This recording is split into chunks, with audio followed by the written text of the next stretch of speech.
kanilang mga adhikain. Oh.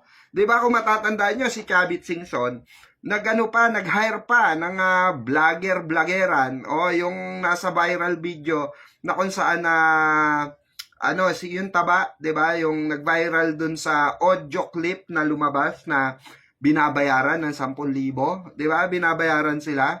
Yung mga class B, 'di ba, na mga vlogger ng DDS. Si Taba po, yun yung ang binayaran ni Chavit ngayon. 'Di ba? Lumalaga na po yung meeting niya with Chavit Singson. 'Di ba? Pinakita at pinuntahan naman ni Taba yun sa Ilocos Norte na di umano ay ghost project daw. At hindi pa raw nauumpisan, ngayon pa lang daw inuumpisan. Pero yan po ay pinuntahan mismo. Sinopla po yan ng ating mga kasamahan, no? Ng mga BBM vlogger. Sinoportahan po, okay, ng ating mga kasamahan diyan, no? Na makipaglaban, sige, no?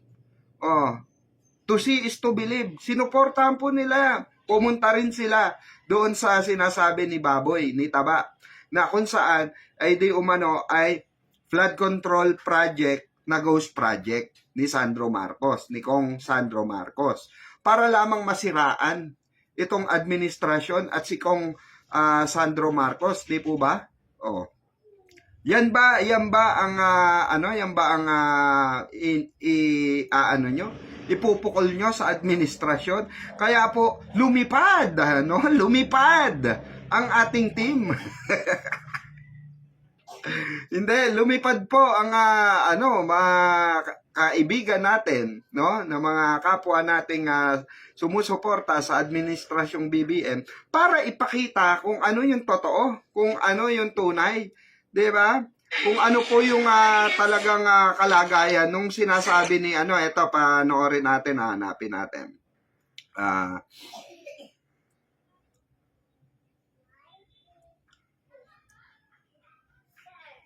Pinuntahan po ng ayan Dito na ako sa pinuntahan mo. Bakit ito lang ang pinapakita mo? Ang linaw-linaw. Ayun, lahat yun gawa na, bakit ito lang ang pinapakita mo? Lahat yun gawa na. Guys, nakikita nyo yun? Ayun, di ba? Yun yung pinanggalingan natin. Tingnan nyo gaano kalayo yan, guys. Ako, alarm pa. Ang layo niya, no? Tapos sa likod ko, ayun, kita nyo, gaano kalayo? Ang haba niyan, pero ang pinapakita lang ni, Tabachoy, di ba? Hanggang dun lang, di ba? Ayun guys, yun ang liit nun. Tapos ito pa, pag tumalikod ako, ang haba nun, di ba? Pero ang pinakita lang nung Tabachingching, di ba? Yung parte lang na yun na ginagawa, which is ibang phase na ng project na to. Ito po, completion date. Sumakto po to, September 2025, nagawa na po ito. Ito po yung nandun sa tarpaulin. Nandun sa dulo, ang pinakita ni Duque, di ba, ni Tabachingching, yung lang ginagawa. So, ikaw na mag-isip, di ba, kung anong goal niya, anong intention niya sa pagpapakita ng ginagawa. Pero itong tapos na parte, ito ang hindi niya pinakita. Ang lalim niya, no? Grabe, ang linaw, di ba? Po ang nilagay doon na 12 meters daw po yan, palalim. So, napakatibay po nito. Pero, mukhang hindi magigiba, di ba? Kasi pag ganyan, nilirehis nila yung usapan, puro fake news lang, no? Kasi gusto nila, yung Davao City, baka libre. Yun po ang merong 51 billion na budget. Plus, pag konting ihi ni Sara, binabahan na, no? Dito ayan po, nga, talaga, Mandalulo, nandito. Diba? Yan yung sinasabi natin, mga kababayan, na binibigyan lang nila ng fake news, binabatuan nila ng fake news itong administrasyon ni Pangulong Bongbong Marcos. Nakita nyo naman si Balita't Kaalaman, na kaibigan natin, na pumunta mismo doon sa Ilocos para ipakita, isopla. Sabi ko nga sa inyo, sinuportahan ang kahibangan ni Baboy, ni Taba, nung Madaraho ba yon? Yung Madaraho na naandun sa viral video, viral audio na binabayaran mga class B, di ba? Ngayon, mga kababayan, kayo na ang umusga, 'di ba? Matatalino naman tayong lahat eh. Marunong naman tayo mag-isip. Dahil ang pinakita po nila mga kababayan nitong ni Tabachoy ay yung kasalukuyan po na tinutuloy. Okay? Tinutuloy po. Dahil yung nauna po ay tapos na po yon, yung may tarpaulin na yon. Sinabi naman mismo dito sa video. Okay? Meron pang video rito mga kababayan na kung saan ay pumunta rin siya. May kinausap din itong si ano eto po wait lang. Guys, dito na naman. Guys, ito guys, dito na naman po tayo sa pinuntahan ni Tambalulo. Ito pa yung isa.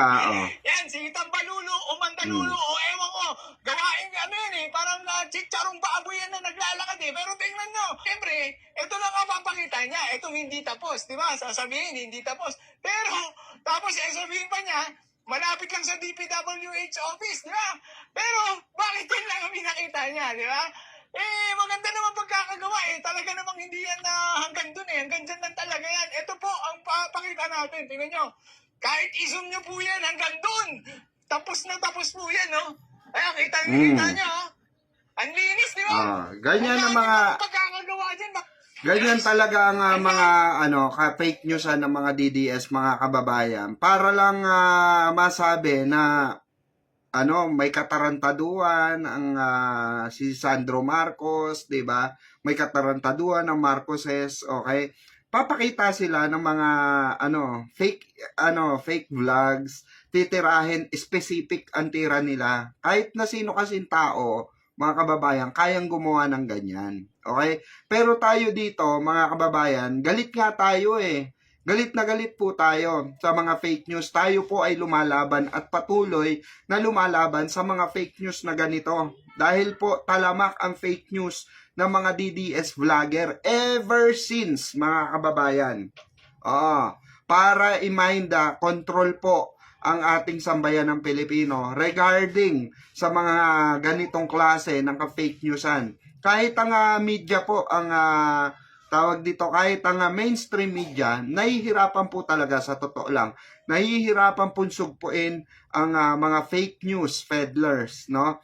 Hindi po kagaya ng ating mga vloggers na kasama natin na talagang willing sila, no, na kundinahin ang mga fake news na lumalabas at pumunta doon mismo sa location site na kung saan ginagawa ng fake news ang ating administrasyon, especially si Congressman Sandro Marcos, 'di ba? Nakita niyo naman balita't kaalaman, 'di ba? Pero anong ginawa niya? Ang pinapakita lang niya na video tama. Yung hindi tapos. Dito, ingat na ingat siya kung hindi tapos. Dito, ingat na ingat siya. Ayaw niya ipaling yung camera. Kasi yun nga, kapag DDS talaga, maghahanap lang ng butas yan. Maghahanap lang ng butas. Tapos, tama. Sisiraan. Para nga mapaling dito ang attention. Diba? Pero ang totoo, sa Davao City, may 51 billion na flood control project at maihiran si Sara Duterte, bahang-bahana, no? So, huwag po tayo magpapaniwala, no? Saka isa pang fact, no? Ito pa po isang fact, no? Talaga dapat hindi po tayo magkakaproblema sa mga flood control na yan, no? Hindi po talaga dapat nababayaran ang ghost flood control. Kumbaga, pag walang project, dapat hindi mabayaran. Pero sino po ang gumawa niyan? Sa panahon po ni Duterte, no? Sa panahon po ni Duterte yan nagsimula. Bakit? Kasi po, tinanggal nila yung tinatawag na clearance ng LGU. Correct. Dapat mag-i-inspeksyon ng LGU, governor, pati mga mayor, pipirmahan, di ba? Maganda pagkakagawa mo. Pipirmahan ko na yan. Pero pag pangit ang gawa mo, hindi niya pipirmahan yan, hindi mababayaran yung proyekto o yung kontratista. Tinanggal nga po sa panahon ng Duterte, kaya nababayaran ang mga ghost flood control kasabay pa ng pag-alis ng SALN kung saan naitago ang mga kayamanan. So yung ibang mga politiko talaga naman nagkarapalan, no? Umakot katakot-takot kasi alam nila walang sisilip ng kanilang SALN. Alright? So it all boils down Duterte administration ang may kasalanan nitong lahat na to. Alright, once again, balitaan ka naman. Oh. Suris again, let's go. Ayan yung kaibigan natin si Balitat Kalaman, di ba? Actually, hindi lang naman si Balitat Kalaman ang naandyan, mga kababayan. Oo. Pinuntahan ni Tambalulo. Eto pa, meron pa yung isa rito, mga kababayan. Tambalulo, Ay, hindi, eto, tapos na to. Yan, si Tambalulo. So, marami silang pumunta rito, mga kababayan. 4 ata sila, 5. If I'm not mistaken. Okay. So, ayan, makikita nyo, mga kababayan, na talagang itong mga fake news na to, mga kababayan, itong nagsisirculate na fake news, ay kailangan talaga natin labanan. 'Di ba? Kailangan talaga ipakita natin yung facts. 'Di ba? Kasi, kung titingin lang tayo sa isang side, 'di ba? Ang pangit. Unlike kasi sa mga Duterte, mga kababayan. Like for example, kay Sara Duterte po. Oy, shoutout po sa mga commentator natin diyan. Hindi ko kayo maisa-isa at gusto ko dire-diretso yung topic natin, no? Pero shoutout po sa mga bagong dating diyan, no? Ayan, mega love shoutout po. Salamat po. Sa mga hindi pa nakakilala sa akin, no, mga kabengador, ako nga po pala si Birador Pikwa at your service. Ayan, mga kababayan.